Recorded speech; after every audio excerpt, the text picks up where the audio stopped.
Hi, I'm Ruth Wilson and I'm here to answer your questions about the second woman. What first attracted you to the project? I was first attracted to this project because I'd never heard of anything like that before. I will never get a chance to do anything like this again. And I thought it's a once in a lifetime opportunity to do something mad and push myself and challenge myself. What's the thing that scares you the most, makes you nervous about the 24 hours? There's quite a lot that scares me, actually. I don't know what this is. So I'm quite excited about that, finding out what it is, how I feel, if I can get through it. That's what scares me, if I'm gonna be able to manage it.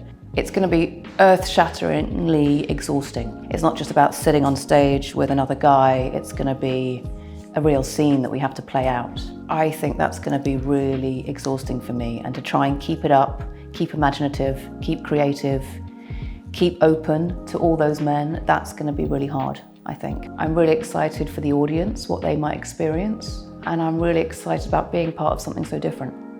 What snacks do you eat during the 24-hour show? I'm supposed to eat sort of protein and complex carbohydrates, a little often, and before you get too tired and too hungry. I don't quite know, someone told me to eat a pasty. I hate pasties. So it's not the sort of best diet, but it's apparently things that will just keep you going and keep your blood sugar level at a constant state. And there will be an emergency box. And he said he's a nutritionist I went to, and he said around the time of 2 to 6 a.m. is gonna be my worst moments, when I'm supposed to be asleep. So he said, that's when you have your coffees. That's when you have, and if you take coffee out of your diet for the week before, it will really have an effect. That's why I'm on the lemon, the hot lemon and honey, because I'm trying to take caffeine out of my diet, which is very difficult because I'm addicted to it. How challenging is the idea of this role compared to other roles throughout your career? Well, it's like nothing else, and I can't prepare for it in the same way as other roles. Like, I haven't looked at the script. I've read it twice. Instinctively, I just think I don't want to overwork it. I'm going to have 24 hours with 100 different people doing the scene, so I don't need to do it too much. And hopefully I'll learn something from it. But I think it will be about being open to whatever the man comes on with, how he interprets the scene, and I have to be really open to respond to him.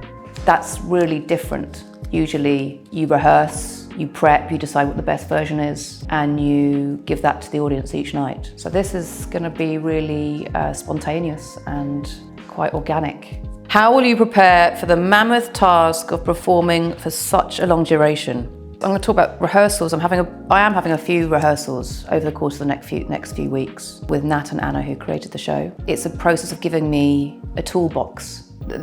All the men are going to come on with something so different each time, and it's giving me a sort of various toolboxes how I might negotiate different interpretations and different energies. And so that's going to be really useful for me when I'm really, really tired.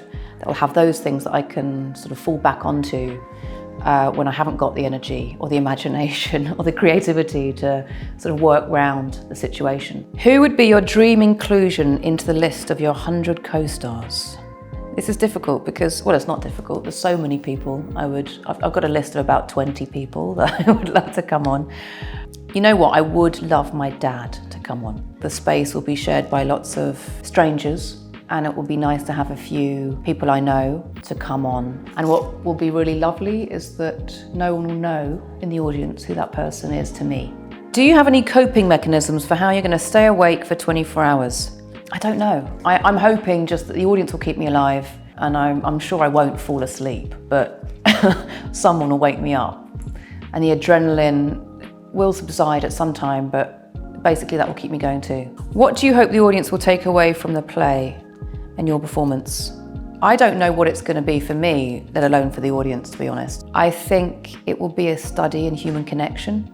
I think sometimes you will see me, these are all strangers pretty much, and it will be like watching those first interactions. You'll see people that I get on really well with, weirdly, and see some people that I won't be able to get on with so well. So you'll be able to sort of acutely be aware of kind of human connection and interaction and chemistry or non-chemistry.